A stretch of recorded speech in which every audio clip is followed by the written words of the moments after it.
Hello friends, competitors academy channel पर आप सभी का स्वागत है।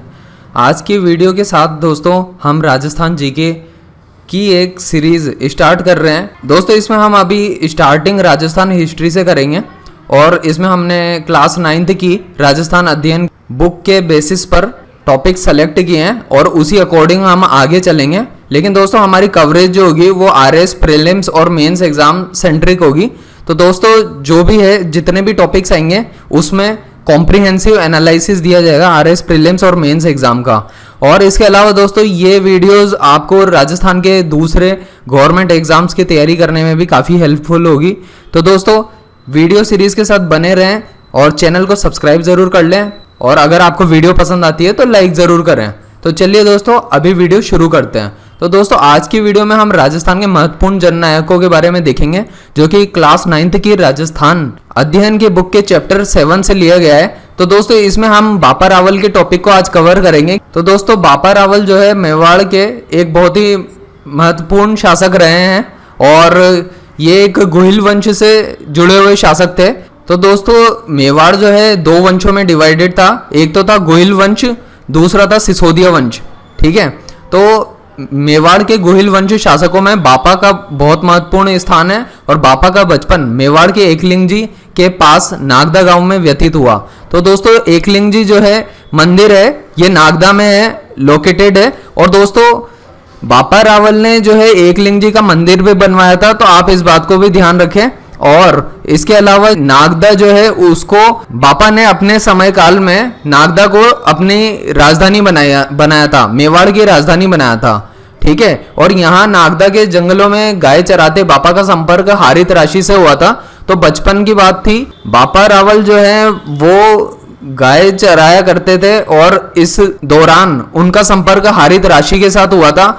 अब दोस्तों हारित राशि को हारित ऋषि के नाम से भी जाना जाता है कई बुक्स में, लेकिन दोस्तों क्लास 9th की राजस्थान अध्ययन की बुक में हारित राशि के नाम से ही संबोधन है यहाँ पे।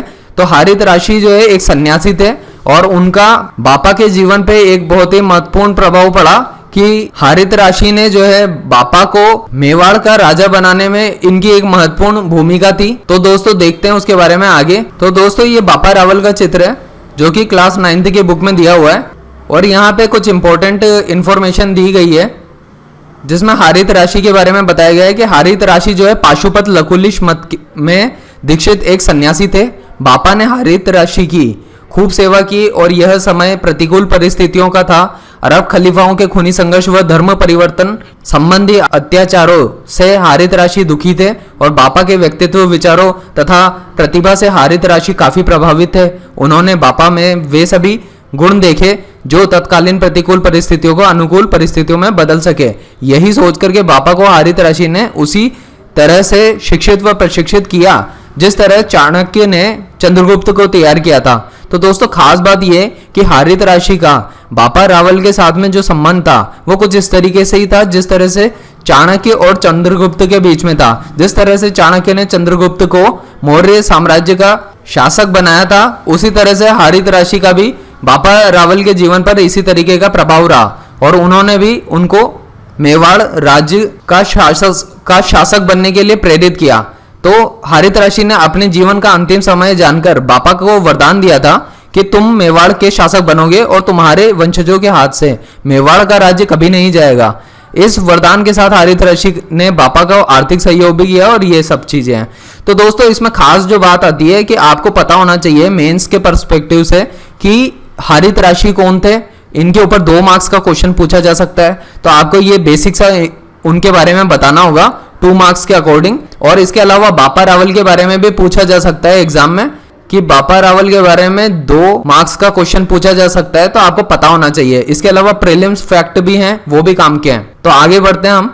तो दोस्तों यहाँ पे एक खास बात यह है कि बापा रावल के समय में जो है अरब खलीफाओं का काफी खूनी संघर्ष और धर्म परिवर्तन संबंधी अत्याचार जारी था, जिसको देख करके हारित राशि काफी दुखी और परेशान थे। और इस बात को ध्यान में रख करके हारित राशि ने जो है बापा को काफी प्रभावित भी किया था कि बापा जो है हिंदू धर्म की रक्षा करे।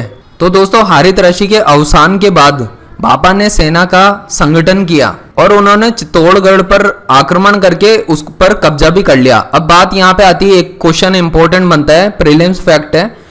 तो चित्तौड़ पर जब उन्होंने आक्रमण किया तो चित्तौड़ का राजा कौन था?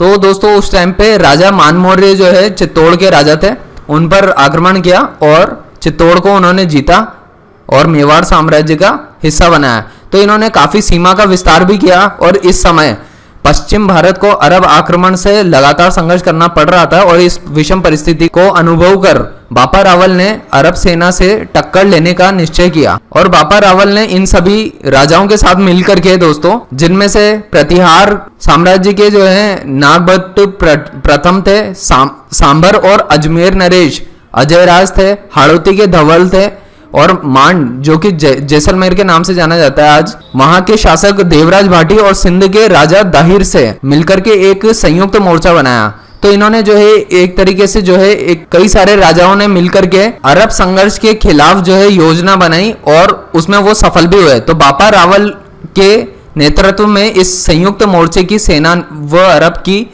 खलीफा शक्ति से जबरदस्त टक्कर हुई और मोहम्मद बिन कासिम को भी पराजित किया। तो दोस्तों ये एक इम्पोर्टेंट है कि मोहम्मद बिन कासिम को इन्होंने पराजित किया था, ठीक है। और सिंध को मुक्त करा करके इस सेना ने इराक व खुरासान तक का प्रदेश भी जीत लिया था। तो बापा रावल ने वहां पे कई विवाह किए और धर्मांतरित जो हो गए थे हिंदू, उनको पुनः हिंदू बनाया।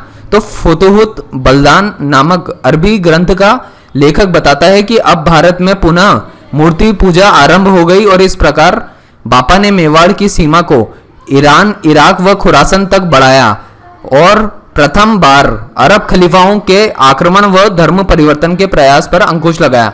तो आप देख सकते हो कि बापा का जो है हिंदू धर्म को बचाने में काफी योगदान रहा था। तो दोस्तों यहाँ पे जो मैंने रेड कलर से हाईलाइट कर रखा है, इन पॉइंट्स पे आप स्पेशली ज्यादा ध्यान रखना, क्योंकि ऐसे ही क्वेश्चन जो है प्रीलिम्स एग्जाम में पूछे जाते हैं। जो आरएस का प्रीलिम्स एग्जाम होता है उसमें इसी प्रकार के क्वेश्चन पूछे जाते हैं, ठीक है। अभी आगे देखते हैं। तो यहाँ कुछ एक्स्ट्रा इन्फॉर्मेशन भी है दोस्तों कि बापा रावल ने अपने राज्य की प्रशासनिक व्यवस्था को सुदृढ़ किया और निर्माण कार्य भी कराए, सोने का सिक्का भी चलाया। और इसके अलावा बापा रावल ने अपने जीवन का चतुर्थाश्रम दोस्तों संन्यास आश्रम होता है, जो कि हिंदू संस्कृति में दोस्तों चतुर्थाश्रम को एज ए संन्यास आश्रम की तरह माना जाता है और उसमें जो है व्यक्ति संन्यास धारण कर लेता है। तो दोस्तों इन्होंने जो है संन्यास आश्रम में प्रवेश करने के बाद अपने पुत्र को पूरा साम्राज्य सौंप दिया था।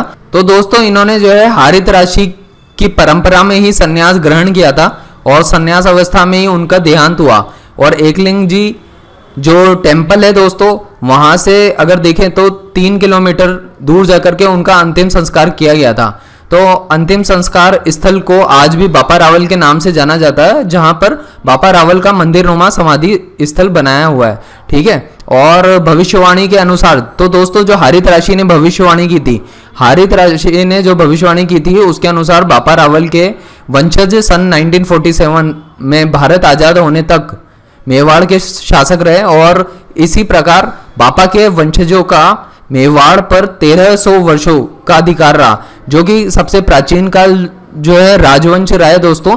तो दोस्तों मेवाड़ का जो राजवंश है वो 1300 साल तक रहा था। तो ये एक बहुत इंपॉर्टेंट बात है, इसको भी आप ध्यान रखें। और यहाँ पे कुछ इंपॉर्टेंट नोट पॉइंट्स हैं जो कि दोस्तों प्रीलिम्स और मेंस एग्जाम दोनों के पर्सपेक्टिव से काफी काम के हैं, आप इनको ध्यान रखना। जैसे कि इनका वास्तविक नाम जो है काल भोज था, ठीक है। और ये हारित ऋषि की गाय चराते थे। हारित ऋषि के आशीर्वाद से 734 एडी में राजा मानमौर्य से चित्तौड़ छीन लिया। तो आपको ये राजा मानमौर्य का नाम ध्यान होना चाहिए और कौन से ईयर में ऐसा ये घटना हुई थी।